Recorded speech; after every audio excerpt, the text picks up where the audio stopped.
President Joe Biden has announced funding of $150 million for climate adaptation in Africa. Biden has also called on developed countries to put more funds forward to help developing nations deal with climate change. He says the United States will meet its emissions target by 2030. Speaking at COP27 in Sharm El-Sheikh in Egypt, Biden said that there was no reason not to finance clean energy in developing countries. He raised concerns about how climate change affects food security globally. We're racing forward to do our part to avert the climate hell that the UN Secretary General so passionately warned about earlier this week. We're not ignoring harbingers that are already here. It's true, so many disasters. Climate crisis is hitting hardest those countries and communities that have the fewest resources to respond and to recover. And that's why last year I committed to work with our Congress to quadruple U.S. support to climate finance and provide $11 billion annually by 2024, including $3 billion for adaptation. That's why the Fund Emergency Plan for Adaptation and Resilience, PREPARE we call it, to help more than 500 million people in developing countries respond to climate change. We're already requested more than $2 billion for the PREPARE this year. I'm going to fight to see that this and our other climate objectives are fully funded. Today, as a down payment, we're announcing more than $150 million in initiatives that specifically support PREPARE's adaptation efforts throughout Africa, including Adaptation in Africa, effort that Egypt and the United States launched together in June. This includes support for expanding early warning systems to help cover Africa, broadening access to climate finance, providing disaster risk protection, strengthening food security, mobilizing the private sector, and supporting new training center in Egypt to accelerate adaptation across the efforts all across the continent. Well, for a little bit more on the role that renewable energy can play in curbing climate change, we're now joined in studio by Aldworth Mbalati, who's the CEO of DNG Energy, and he's also an energy analyst. Thanks so much indeed for joining us. President Biden there making all sorts of promises and declarations. Do you think that the West is doing enough to help countries like South Africa? The question is, what are we doing as Africans in terms of helping us? Because we understand our problems in a much better manner. I mean, climate change is real. Imagine if you look at the flash floods that happened in KZN. The rest of the world doesn't see that, but you see it. What are we doing from our own perspective in terms of saying, we've got this plan and that plan, can you help us implement that plan? So as much as the world is there to help us, I just think that we just need to take it much more seriously in terms of developing robust solutions that are homegrown and for us to make sure that we don't suffer the wrath of climate change. If you were at COP27 and you were given the podium, what would your message be to those gathered there? To say, let's get a move on. Talking is not enough. People are really affected.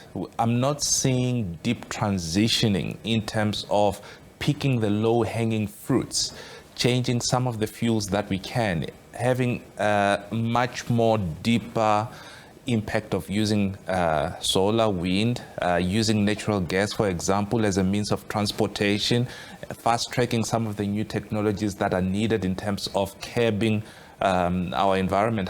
What are we doing to make sure that our villages don't suffer from soil erosion because they rely heavily on farming?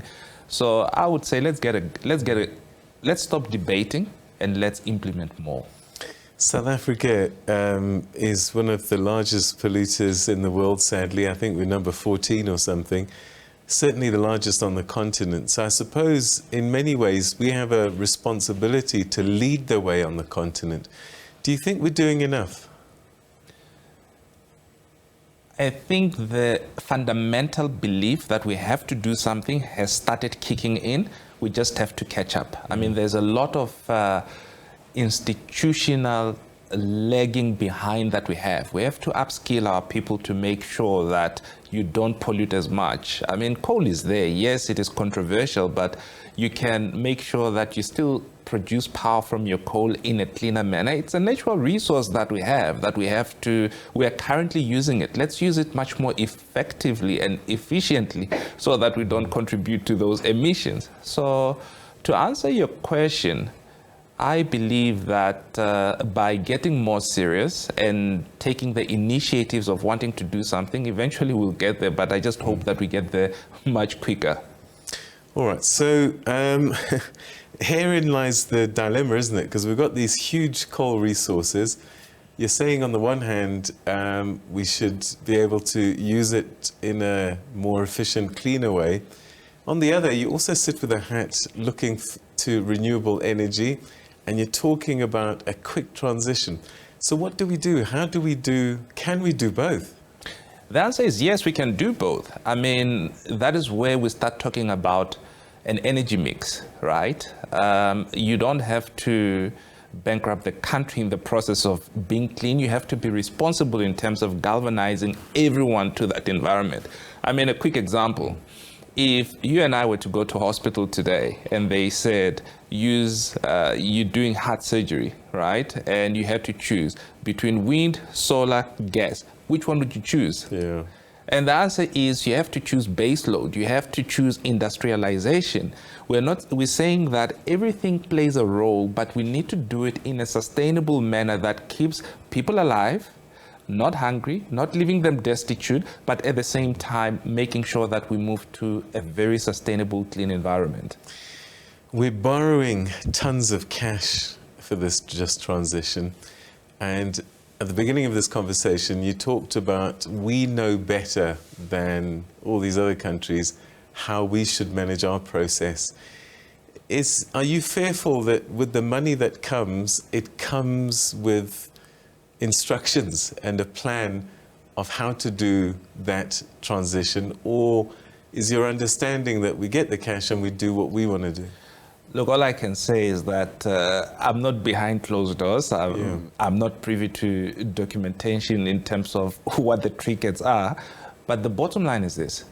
We have to believe in our leaders, and we have to believe that they will negotiate a good deal for us. They understand in terms of where we ought to be going as a country. They understand what our needs are. So we can sincerely support them and take them at face value that they will negotiate a deal that will end up leaving our country and our continent in a much better manner. Because I mean, I also, as a responsible citizen, don't want my kids tomorrow to be saddled with debt, A, and to be saddled with a broken environment. You're just taking away the joy of future generations. We must do something that leaves South Africa and the continent in a much better position. All right, so renewable energy, where's the low-hanging fruit that can happen quickly and solve some of the drama that I went through today where my lights were on, but I didn't have connectivity because the fiber was affected downstream somewhere? Sure, it is. I mean, look at what we do. We are in the LNG space. Today, you've got more trucks that run on LNG.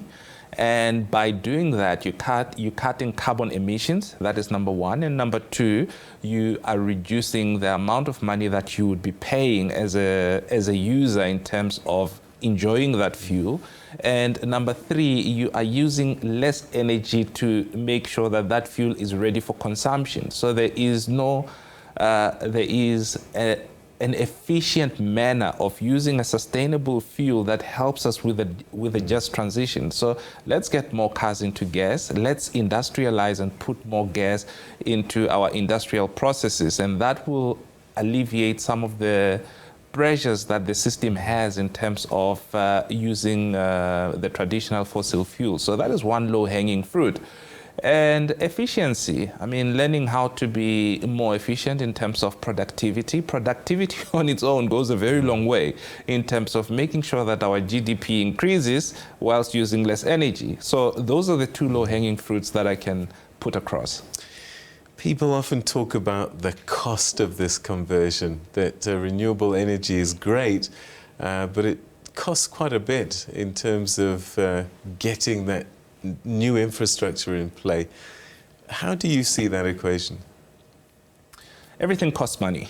Let's not kid ourselves. Everything costs money. It's just what you want to do with those resources. If you're not wasteful in those resources, regardless of how much it costs you, if your net productive outcome is far greater than the cost that you put in, then you are looking good, whether we like it or not. If we don't spend the money on renewables, we'll end up having a world that is destitute. So we have to spend the money, but we have to spend it wisely and apply it in the things that are relevant, that will make sure that we have a clean, sustainable environment. Are you happy with the moves being made by the Energy Department and Eskom in terms of including these new IPPs? It has to happen in a sense that if private sector can come and contribute into our power base in the country, they can use our tax money in a much better manner, and the world is evolving. Let those who are good at what they do it, in a sense that private sector is much more efficient. They can better deploy the capital to make sure that it is sustainable, and they can belt tighten if they have to.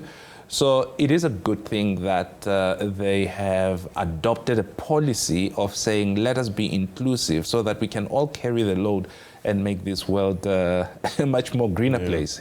All right, let's go back to where we started to close up. What do you want to come out of COP27? Action.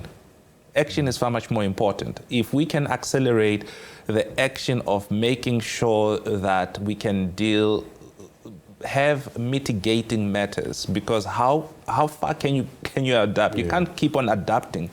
At one stage you have to find solutions of saying that this is what we have done in terms of mitigating against the dangers of climate change. So it is more action that I would sincerely hope for, and we are doing our part in terms of making sure that we contribute to that by providing gas in the automotive industry, in the power sector, to make sure that South Africa can be much more sustainable.